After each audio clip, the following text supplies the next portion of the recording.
Bonjour à tous et bienvenue dans les Crosswords, ces mondes infinis où tout est possible et où chacun peut apporter sa petite pierre à l'édifice. Dans cette vidéo, nous allons voir ensemble les règles du jeu. Nous irons à l'essentiel pour que vous puissiez faire votre première partie en toute sérénité, et si vous voulez plus de détails, les règles de base sont disponibles gratuitement, lien dans la description. Crosswords se joue à partir de 2 joueurs. C'est un jeu d'affrontement avec des figurines et des cases. On peut jouer jusqu'à 4 dans les bons modes de jeu, voire à plus en s'adaptant un petit peu. C'est un jeu plutôt expert, mais qui reste très accessible à quiconque a déjà joué à un jeu de rôle, un jeu de figurines ou un jeu de cartes. Le moteur vous permet de faire ce que vous voulez en réutilisant vos figurines qui ne sont pas fortes dans la méta actuelle ou que vous aimeriez sortir pour le plaisir. Il nécessite seulement des dés à 6 faces parce que tout le monde en a. Allez, c'est parti pour les règles. Je vais faire ici une synthèse des règles du jeu. Pour en savoir plus, vous pourrez les consulter dans le PDF. Le but ici, c'est de vous donner une idée de comment ça se joue. Tous les liens vers le contenu du jeu sont en description et sur crossedword.com. Alors, premièrement, il vous faut une bande. Vous pouvez venir avec celle que vous avez construite vous-même par le créateur d'équipe, ou alors avec une bande toute prête téléchargeable.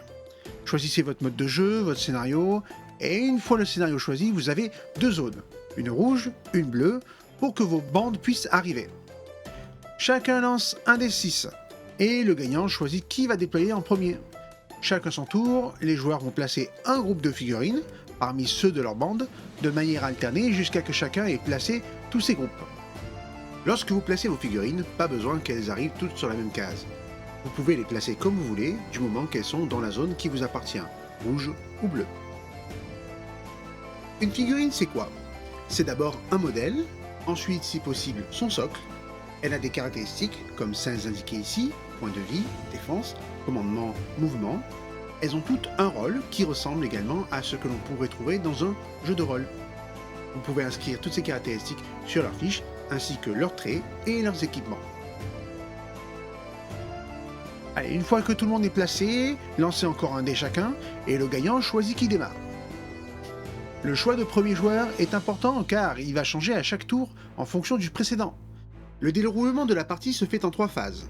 Une phase de début de tour, une d'activation et une de fin de tour. On commence par la phase de début de tour. D'abord, on vérifie que le moral soit au beau fixe. Pour le moment, vous n'avez pas à vous en soucier car votre bande est gonflée à bloc. Notez juste que chaque joueur démarre la partie avec 12 points de morale. Ensuite, on récupère tous les cristaux de ferveur des figurines qui sont sur le terrain. Ils serviront plus tard à activer des capacités, lancer des sorts ou encore mieux se défendre. Je vous explique tout cela plus tard. Chaque figurine donne ses cristaux de ferveur et donc, par exemple, ces 2 figurines ayant chacune un cristal rouge en guise de ferveur, je gagne un rouge pour chacune d'entre elles. Au total, 2. En plus de tout cela, vous gagnez toujours un cristal blanc qui permet d'être utilisé comme n'importe quelle autre couleur, car on a toujours une dernière corde à son arc. Enfin, on démarre la phase des activations. C'est ici que chaque joueur va pouvoir activer une figurine, chacun son tour, pour aller fracasser l'ennemi ou encore récolter un max de trésors. C'est très simple, un joueur choisit une figurine qui n'a pas été activée, lui fait faire 2 actions différentes, c'est important, et laisse la main ensuite à son adversaire qui en fait de même, et ainsi de suite. Si un joueur n'a plus de figurines à activer, mais que l'autre en a, alors ce dernier continue d'activer des figurines jusqu'à ce que chacun ait été activé une fois. Quand toutes les figurines ont été activées au moins une fois, alors on passe enfin à la phase de fin de tour. Ici, on vérifie si des effets de fin de tour se sont activés, comme la brûlure, le poison. Défaussez ensuite tous les cristaux qu'il vous reste, sauf un. Certains effets de stratégie de bande s'activent ici. Ensuite viennent le contrôle des objectifs et les éléments de scénario. Puis enfin désigner comme premier joueur celui qui ne l'a pas été durant ce tour, ce qui veut dire que vous savez à l'avance qui va démarrer. Si vous passez ainsi 5 tours de jeu, sauf contre-indication du scénario, c'est une fin de partie et on regarde qui a gagné le plus de points. Avant d'attaquer les actions, nous allons voir quelques notions de base essentielles. Déjà, le terrain est découpé en cases, et sur certaines peuvent se trouver des étages. Un étage est une surface en hauteur, plus elle est haute, plus l'étage correspondant est élevé. Pour chaque décor, je vous recommande de compter un étage tous les 3 cm. Dans le jeu, il est possible que vous relanciez des dés. Sachez qu'il n'est pas possible de relancer un dé qui a fait 1, sauf si une règle vous contredit explicitement. Aussi, certains jets vont avoir une difficulté. C'est un score à atteindre ou à ne pas dépasser selon les situations. Par exemple, un jet qui réussit sur 4, 5 ou 6, c'est donc une difficulté de 4+. Si un jet réussit sur 1, 2 ou 3, c'est donc qu'il a une difficulté de 3-. La difficulté peut changer selon bien des situations. Il me reste à vous expliquer le dur des règles, avec ce qui va suivre, c'est-à-dire les actions. Alors, il y en a pas mal. Je vais en détailler certaines, mais d'autres que vous verrez moins souvent seront détaillées plus tard ou en lisant le PDF, que vous pourrez en savoir plus. Le mouvement prudent, il permet de se déplacer où vous pouvez en faisant attention à là où vous mettez les pieds. Votre figurine a des points de mouvement pour son activation, autant que son MVT, mouvement. Quels que soient les mouvements que vous ferez, vous ne pouvez pas dépasser ce nombre de points. Le mouvement prudent est simple, mais demande quand même de bien faire attention. Vous allez où vous voulez, mais chaque nouvelle case coûte un point de mouvement. Si vous montez un mur, un pilori ou encore un obstacle, alors vous payez autant de points que le nombre d'étages qui composent l'obstacle. Un étage étant une surface en hauteur, ce qui permet de jouer avec la verticale dans le jeu. On ne peut pas s'arrêter entre deux cases, ni traverser les ennemis, ni traverser des décors qui ne le permettent pas. En revanche, on peut traverser des alliés, du moment qu'on leur demande gentiment. Mais s'ils sont occupés à combattre, ils n'auront pas le temps de vous laisser passer. Se déplacer en diagonale ne coûte que 2 points de mouvement, au passage, au lieu de 3. Là, on a vu un mouvement qui est plutôt prudent. Mais ensuite, viendra la charge. La charge permet d'aller coller un ennemi au corps à corps, du moment qu'il se trouve sur la même case, ou sur une case adjacente, donc pas en diagonale. Vous faites quelque chose de bien moins prudent, donc vous pouvez coller les ennemis, vous pouvez vous mettre entre deux cases, et après avoir fait votre charge, vous pouvez faire gratuitement une action de frappe. L'action de frappe est gratuite, mais on ne peut pas faire 2 fois la même action, donc même si vous reste une autre action et que vous avez fait frappe, vous ne pouvez pas en faire une deuxième. On revient sur la frappe et le tir juste après. D'abord, on va parler de l'action retraite. Elle permet de se désengager d'un ennemi, mais au prix d'une difficulté à agir. Lorsque vous faites une retraite, c'est comme un mouvement prudent, seulement vous ne pouvez pas faire d'action après une retraite, sauf action de repos, et si vous avez déjà fait une action durant ce tour, vous ne pouvez pas faire d'action de retraite. Ce qui veut dire que si jamais vous choisissez de faire une retraite, c'est la seule action que vous ferez durant votre activation. Ensuite, l'action sort permet de lancer une capacité avec la mention sort. Lancez autant de dés que le commandement CMD du lanceur, et si au moins un dé atteint le score de lancement, alors il est correctement lancé et ses effets sont appliqués.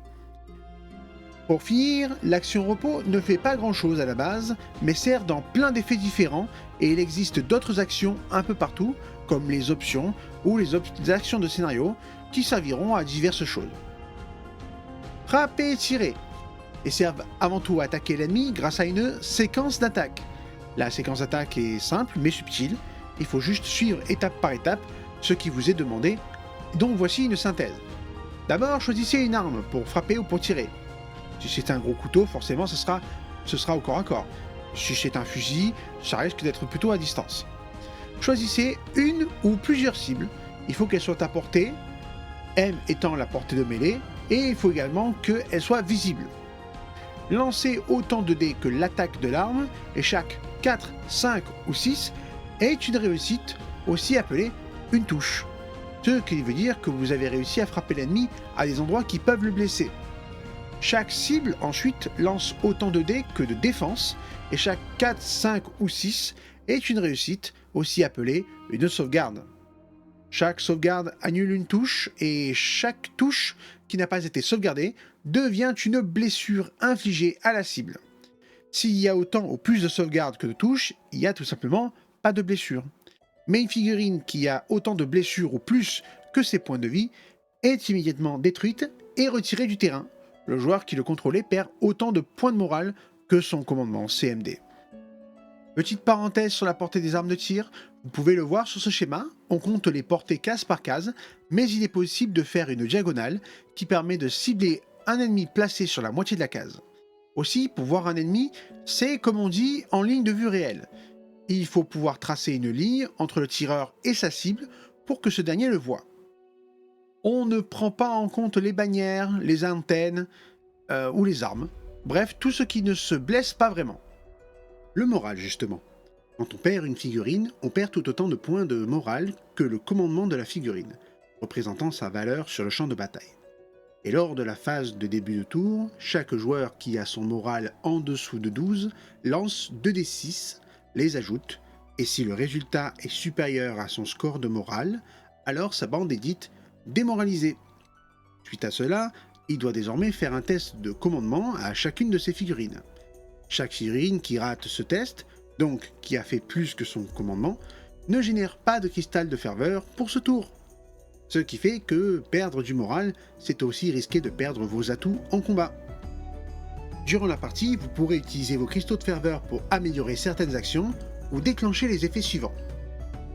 Tout le monde peut utiliser les boosts génériques suivants. Boost d'attaque, à utiliser une fois par action, lors d'une frappe ou d'un tir. Vous réussissez votre lancer de dés sur un 3, en plus de 4, 5, 6. On dit aussi que la difficulté pour frapper a été réduite de 1.